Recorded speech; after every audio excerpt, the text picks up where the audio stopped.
Tere! Mina räägiks teile mudelprojekteerimist Merko ehituses ja mida me oleme selleks teinud. Merko ehitus on siis Baltimaade juhtiv ehituskontsern ja pakub ehitusteenust ja teostab kinnisvaraarendust Eestis, Lätis ja Leedus. Ning kokku on meid Baltikumis üle 750 töötaja, nendest Eestis suurusjärku 230. Endast, et olen Keit Paal, olen lõpetanud siis Tallinna Kõrgema Tehnikakooli ja hetkel töötan Merko ehituses ja olen üldehituse juht. Olen enne seda olnud erinevates ettevõtetes, mis mul ise peaks väga oluliseks on see, et peale kooli lõppu olen olnud nii töödejuhataja, objektijuht kui ka projektijuht. Ja selle aja jooksul olen kokku ehitanud üle 20 objekti.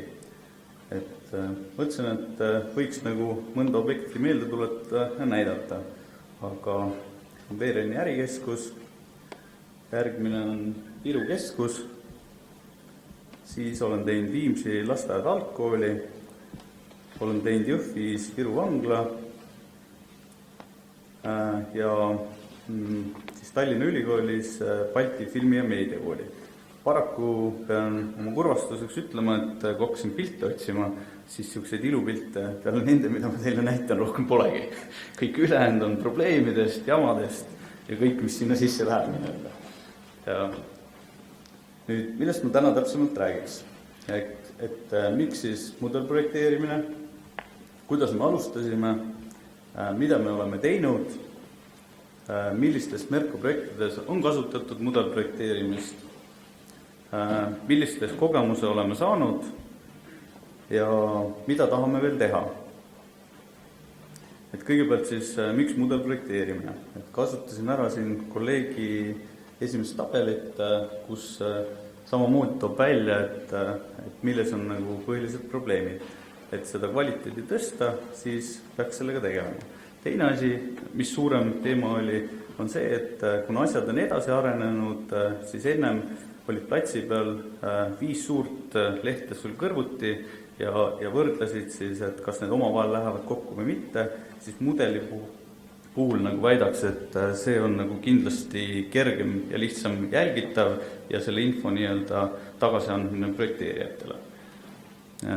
Miks veel seda vaja oli selleks, et mahuarvutust kiirendada ja eelarve kindlust suurendada, et täna nõuab eelarvestamine väga suurt ettevalmistusressurssi, et see puhtalt on sellest, et võib-olla lähteülesanne ei ole tellija poolt selge olnud, projektid on puudulik ja võib-olla raha ja siis ka aega on vähe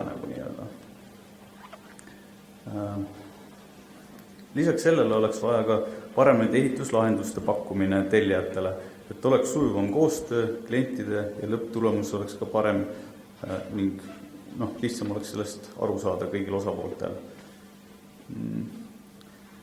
Kindlasti võimaldab see suurendada ehituse osapoolte omavahelist koostööd ja tõhustab kommunikatsiooni ning seab ka paremaid ühiseid eesmärke. Nüüd, kuidas me põhimõtteliselt alustasime? Esmalt seadsime endale eesmärgid, et mida me mudelprojekteerimisel tahaksime teada, et millised programmidega oleks võimalik modelleerida, kuidas oleks võimalik saada maht eelarve jaoks, kuna meil on oma projekteerimisosakond, et siis ka kuidas on võimalik arvutada, siis kuidas saaks seda mudelit ka platsi peal kasutada. Lisaks uurisime siis, millist tarkvara Eestis esiteks siis projekteerijad kasutavad, nii arhitektid, konstruktorid kui ka eriosa töövõtjad. Kokkuvõttes lisaks nendele omadustele siis vaatasime ka, mis see kõik võiks maksma minna. Kokkuvõttes võiks öelda nii, et tarkvarasid oli väga palju, sellest tulenevad ka failiformaate ja leidsime, et ei ole mõistlik kõike ise omada. Küll aga hea koostöö nimel peaks siis kõik failid sobima kokku ja selleks oleks siis IFC formaat kõige parem. Mida me oleme siis teinud, et me oleme loonud mudelprojekteerimise lähteülesande, siis oleme ehitusinfo mudelite mahte, osasid etappe kirjeldanud seal lahti täpsemalt, teinud nii-öelda mudelite kontrolllehed selleks, et kui meile midagi valmis tehakse, et meil oleks siis ülevaade ja anda ka õiget tagasisidet, et mida tuleks parandada ja teha, ja oleme ka rakenduskava loonud.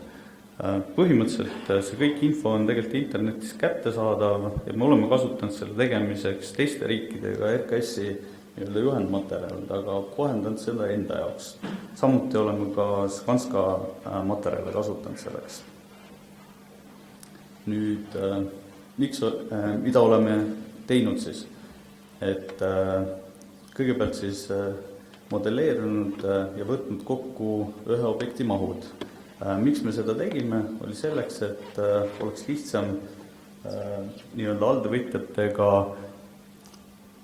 halduvõtjatelt saada siis ehitusmahte kokku.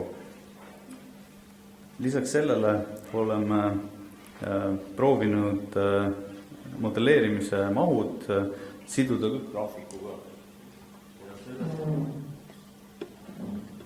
Ja siis oleme teinud enda jaoks ühe filmi, selles mõttes, et võib-olla paistab lihtsalt kui üks multifilm, aga reaalselt on siis kõik elemendid seotud tegeliku tööga, et kuidas mingi element tuleb, kuhu pannakse ja millises järjekorras töid peaks tegema.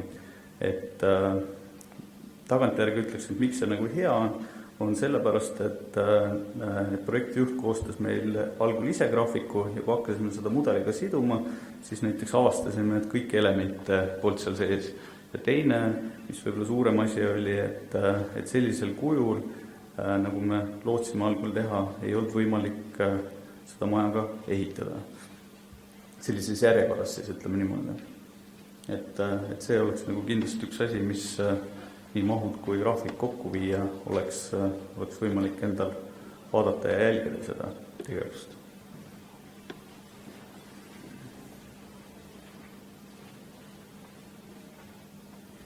Nii, mis me veel oleme teinud? Lisaks sellele, et kui on minu arust normaalne, et platsil tehakse näidistöid, siis me oleme proovinud, aga see on teatud kulu, siis me oleme proovinud täna nagu seal mudelis teha mõningaid näidiseid, et kõigil oleks ühtemoodi arusaam, mida teha ja kuidas teha. Samuti visualiseerinud enda jaoks siis logistiliselt, kas seal objekti peal on võimalik suure transpordiga minna ja millised on takistused meil selleks. Lisaks oleme kasutanud siis ka tööde organiseerimiseks teinud eraldi plaanid. Et mina ütleks, et see on nagu suhteliselt edukalt läinud, et kui niisugune ilus pilt on ees, siis on aru saada, kus asuvad soojakud, aiad, kuidas saab sisse, kus on valgurid ja kõik muu. Et kui vaadata seda tavalise plaani peal, siis kõik ei pruugi sellest kohe aru saada. Millistes projektides on kasutatud mudelprojekteerimist? Et ütleks kohe ära, et tegelikult meil Eestis mina ütleks, et projekteerijatel on võimekus olemas, et mudelis projekte teha. Küll aga see, ütleme nii, mudeli tase, kui ka teistpidi, mudelid on pigem teinud projekteerijad nagu enda jaoks, ma ütleks, et ehitajatele on sealt võib-olla hetkel nagu, kui ei ole nagu koostööd tehtud, siis see kasu on väike. Et me oleme teinud Kempani objektil arhitektuuri ja sealt siis saime need mahud, mida meil oli vaja. Lisaks oleme Sõpruse puiesteel teinud konstruktsioone. Ahu tänaval täna on nii arhitektuur konstruktsioonid, siis on PERH-i objektil on konstruktsioonide eriosad, mida on tehtud. Lisaks on Paepargis, oleme kasutanud siis mudelprojekteerimist.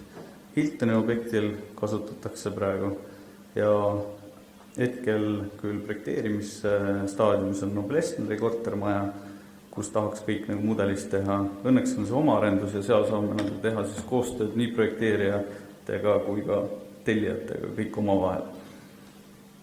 Ja uus objekt, milleks on Telekom, et seal osaliselt nii-öelda tahaks saada ka mudelist teha, aga selle probleem on võib-olla see, et seal on projekteerija juba lähteülesõna ette andnud ja osaliselt on projekteerijad nii-öelda oma tööd seal teinud.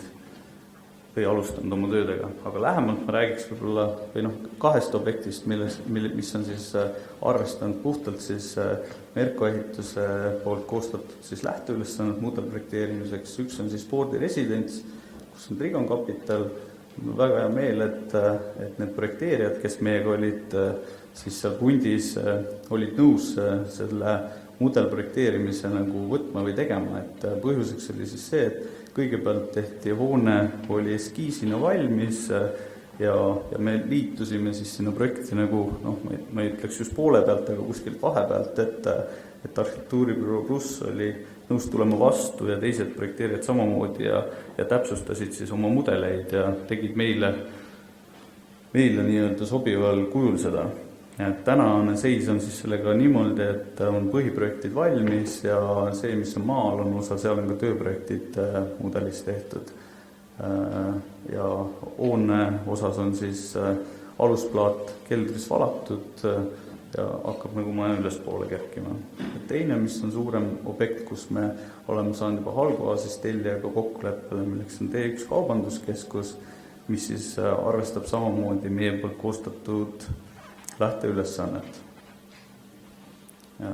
Miks me seda teeme? Et ikkagi selleks, et mudelite kvaliteeti tõsta läbi siis kontrolllehtede, mille me oleme siis projekteerijatele ette andnud või anname ette nii-öelda peale mudeli saamist. Lisaks, milleks seda kvaliteeti tõsta oleks vaja, et tekiks meil siis ristumisi platside peal, oleks kõik avad olemas juba kohe, et siin julgeks nagu öelda tagantjärgi, et väga suur kulutamine oli omal ajal, kui ma tegin Viru keskust, et ma arvan, et täna võib kõvemini öelda, et omal ajal tuli ettevõtte kuskil 20 000 krooniga tegema avasid sinna objekti ja ma arvan, et ta sai sealt miljonäriks nii-öelda. Vähemalt kulutused nii suured, mis hiljem sinna tulid juurde, et igale poole oli vaja midagi teha. Et sellepärast oleks nagu hea, kui teada algul, kus mingid avad asuvad ja võib-olla on võimalik seda sisse jätta.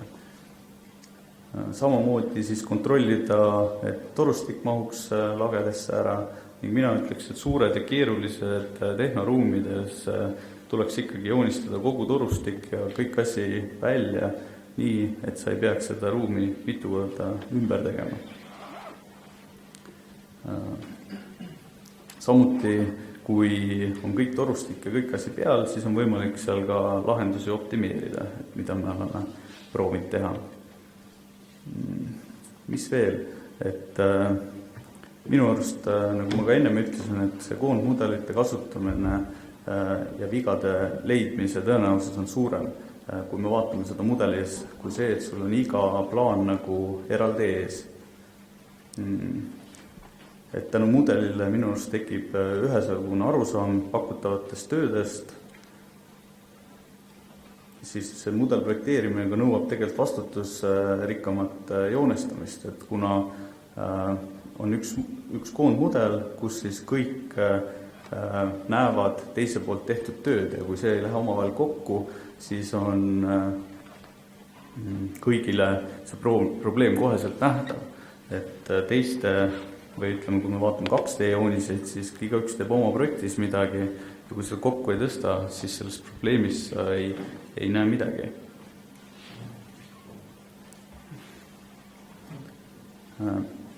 Mis veel võimaldab see mudel? Mudel võimaldab siis erinevaid läbivaatamisprogrammid, kuna on olemas, siis võimaldab kergelt juhtida tähelepanu kohtadele, mis vajaksid muudatust. Et mida jälle ennem nagu 2D joonistega teha ei olnud võimalik põhimõtteliselt. Siis millise kogemuse võib-olla sellest kõigest me oleme saanud? Et oluline on anda projekteerijale selge ülevaade modelleerimise eesmärkidest ning nõuetest ja elementidest. Näiteks, et mis täpsusega või milliseid mahte me soovime saada. Samuti, et kes teeb näiteks ripplagesid, kes teeb mingeid tõuse ja kui täpselt me tahame neid kõike elemente saada. Samuti mitte nõuda üleliigseid elemente, et me oleme pannud tähele, et sellega, kui me läheme väga detailidesse, võib mudelite mahud minna liiga suureks. siis kindlasti mudelprojekti koordinaator peaks teadma, kuidas töötavad need tarkvarad, et need omavahel ühildaksid, on üks asi, ja teine, et ei tekiks mudelite lugemisel omakorda täiendavaid vigu. Siis kuna meie oleme ehituse poole pealt, siis võib-olla mis võib-olla, aga ma arvan kindlalt, et mudelprojekteerijatel on endal ka kogemust olemas, et alati võiks kuulata ikkagi teise poole ära, et mitte kõike ise teha. Ja sellest tulenevalt ka meil need lähteülesanded kogu aeg nagu muutuvad ja uuenevad. Kindlasti tuleks kontrollida, et ehitajale edastatud joonised ja mudelid kattuksid, et oleme kokku puutunud täna ka sellega, et projekteerijad ütlevad, et jah, projekteerivad, teevad meile kõik, aga hiljem, kui me küsime neid näha, siis selgub, et see mudelit teeb keegi kas noorem kolleeg ja seda tehakse tegelikult tagantjärgi. Et see on võib-olla üks suuremaid probleeme. Ja kindlasti tuleks meeles pidada, et see mudel ei asenda jooniseid, et mudelprojekteerimise eesmärk on pigem siis see jooniste kvaliteedi tõstmine. Ja võib-olla, et mida me veel tahaksime teha, on see, et ettevõtte siseseid tutvustusi teha rohkem, projekteerimismeeskondadele anda tuge, täiendavaid koolitusi kindlasti tellida ja kõiksuguste uuenduste jälgimine, mis siin turu peal nagu toimub ja tehakse.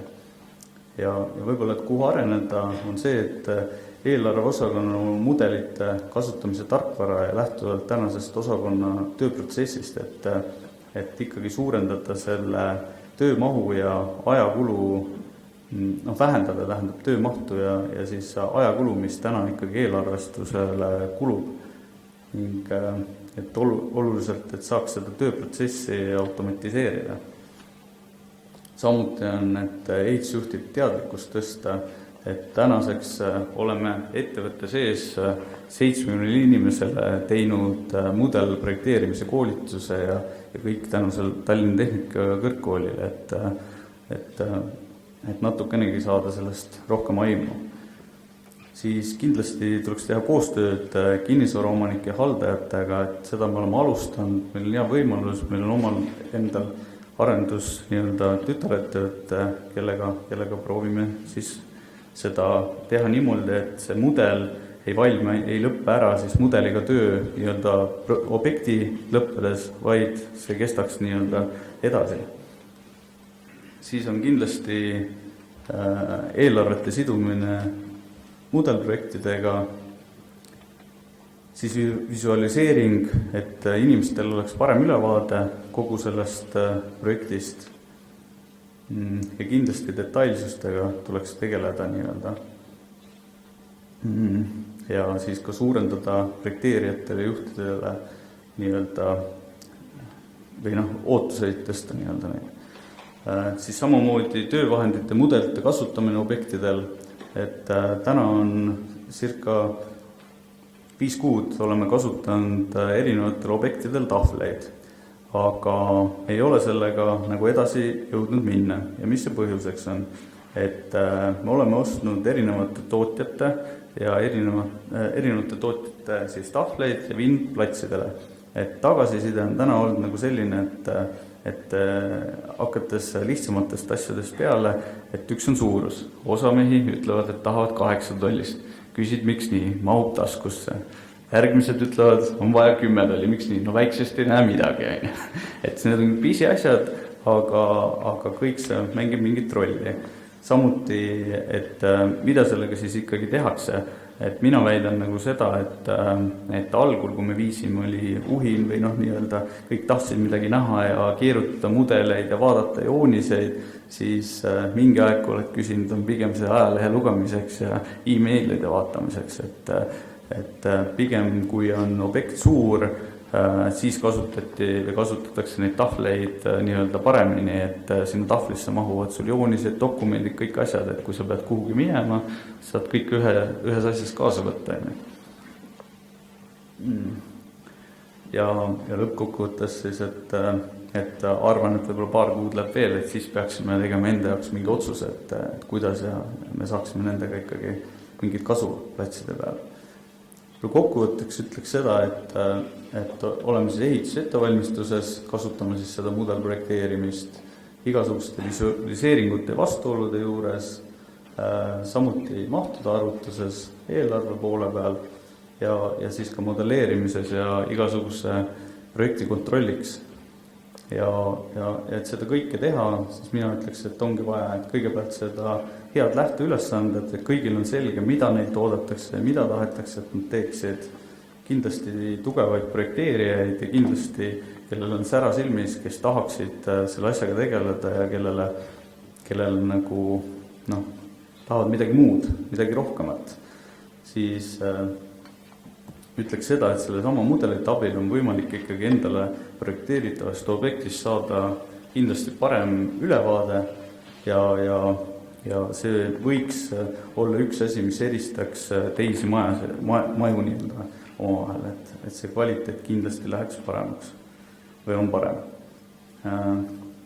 Kokkuvõttes oleksime saanud siis projektivigade vähenemise selle tulemusel, siis on parem omavaheline koostöö, kuna suhtlust on rohkem olnud, siis tellijal on parem aru saama asjadest, suurem kindlus on eelarve osas ja ka kindlasti ehitusprotsesside ajal on lahenduste arusaam nagu parem. Samas ei tohi unustada, et eriti just suurtemate kogemustega ehitusvaldkonna töötajad, et mudel on kõigest vahend. Et mis võimaldab siis suurendada projekti kvaliteeti ja kõike muud, aga neid inimesi, kes seda kogu protsessi juhivad, on samamoodi vaja, et see on oluline minu arust. See oleks minu poolt lühidalt ja kõik.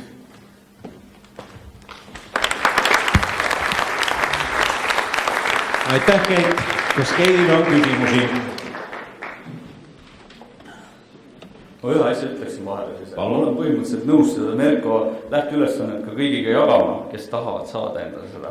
Aga ühe väikse nüansiga, et ootaks siis e-maili, aga seal võiks olla mingi huvitava ehitusinfoga, kas selleks on mingi uus materjal või mingi uus tehnoloogia, mis on välja töötatud kellegi poolt või mõni hea artikkel kuskil või tubli töötaja kasvõi või koostööpartner, et keda oskate soovitada, et lõunaid on, aga tasuta lõunaid ikkagi ei ole. Okei, mul on väga hea meel, et 7 aasta jooksul me oleme jõudnud sinnamaani. Ma mäletan kuskil 2010, kui ma käisin Keidi eelkäija juures ja pakkusin, et Tallinna Tehnikakõrgkool võiks konkreetselt ehitusettevõtet aidata, siis öeldi mulle nii. Meie ei hakka midagi soetama, vaid me ostame üle kõik need mehed, kes teevad paremini kui Merko. Nüüd on siis aeg nii kaugele jõudnud, et Baltikumi suurim ettevõte on aru saanud meie aastate pikkusest tööst. Ja ma tahan teile lisada nüüd Meeli, tõenäoliselt ei luba mul valetada. Tallinna Tehnikakõrgkool on ehituse innovatsiooniklastri liige. Me kohtusime Tallinna Tehnikakõrgkooli prorektoriga, kes täna see ürituse avas. Ja Tallinna Tehnikakõrgkool võib deklareerida, et lähitulevikus me avame Tallinna Tehnikakõrgkooli ehitusteaduskonnas nii BIM-operaatorite kui ka BIM-manageride koolituse ehk õppekava. Nii nagu te näete, ei saa ilma selleta enam edasi, et inimesed, kes peavad ehitusobjektil projektijuhti, kes valdavalt on kogemustega, vanem ja kogenud mees, enam võib-olla nende mudelite nagu käsitlemisega hakkama ja seetõttu me vajame uut kvalifikatsiooni ja kui siin saalis on mõni inimene, kes saab kaasa aidata, et ehitusinseneride liidu nagu 7. ja 6. taseme inseneride standardite hulka tuleb ka BIM-operaator või BIM-manageri nii-öelda kutse, siis see on tõenäoliselt meie lähitulevik. Nüüd aga sõna siis Ergole, et tänane päev nagu akadeemiliselt kokku võtta ja anda siis asi lõpuks nii-öelda audiitori kätte, kes istub siin ja kirjutab